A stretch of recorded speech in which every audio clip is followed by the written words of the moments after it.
Vic Darchinyan has won his super flyweight world title bout with Mexico's Tomas Rojas in brutal fashion. The bout was an undercard fight and was Darchinyan's first since losing unanimous points decision in July at the heavier bantamweight weight division. The Raging Bull needed less than 2 rounds to restore his reputation, knocking Rojas out with a powerful left hand. Body shot by Darchinyan, and he drops Rojas. He hit him right in the breadbasket, and he's not going to get out there. Vic Darchinyan, explosion. The win reinforces Darchinyan's Mexican killer nickname and improves his professional boxing record to 33 wins, 27 by knockout, 2 losses and a draw.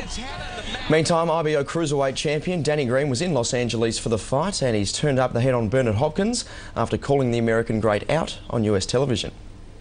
Still can't get the smile off my face after defeating Roy Jones in 1 round. Dream come true.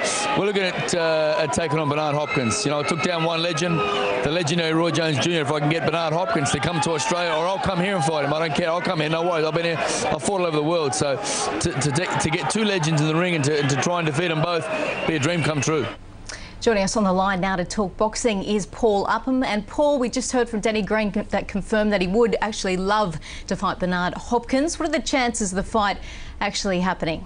If Bernard Hopkins gets the sort of money he's looking for, he will take the fight with Danny Green. Bernard's a businessman, he's 45 years of age, and he feels he can beat anyone on the planet, particularly Danny Green. But I think Roy Jones Jr. felt the same thing. Well, Paul, in that case, when do you see the fight possibly happening? Look, that was a great opportunity for Danny Green. He went over to see his friend Vic Darchinyan fight today and get an interview on the Showtime television network. Bernard Hopkins would have seen that. Bernard Hopkins promoter Oscar De La Hoya would have seen that.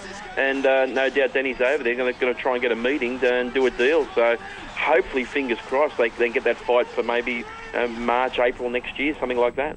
Before we move on to Darchinyan, apparently, as we know, Anthony Mundine has announced that he will go down in a weight just to fight his next opponent. So does that mean there's not that much chance of him fighting Danny Green in the near future? Well, they're getting further apart. Danny's up at cruiserweight. Anthony Mundine's trying to create history by going down to junior middleweight. It just doesn't happen in boxing. If Anthony Mundine beats Robert Medley on January 11, that's a great win. But at the moment, there doesn't seem to be any chance of Mundine Green 2 for the time being. All right, Paul, let's talk about Vic Darchinyan, another Aussie boxer that's making waves around the world.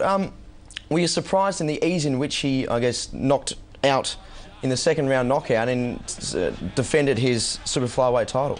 No, I wasn't. Look, the simple fact is Vic is still one of the best fighters in the world, pound for pound. He had that disappointing loss when he went up in weight, fought the wrong type of fight against Joseph Abeko. But this fight here, it was a really good left hand and actually landed on the chin. It looked like it landed the body, but Rojas actually ducked down into it.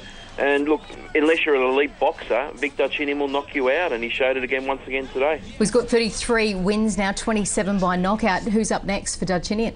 Look, you'd really love that rematch from the Nite Donaire, the first man to beat him, the Filipino.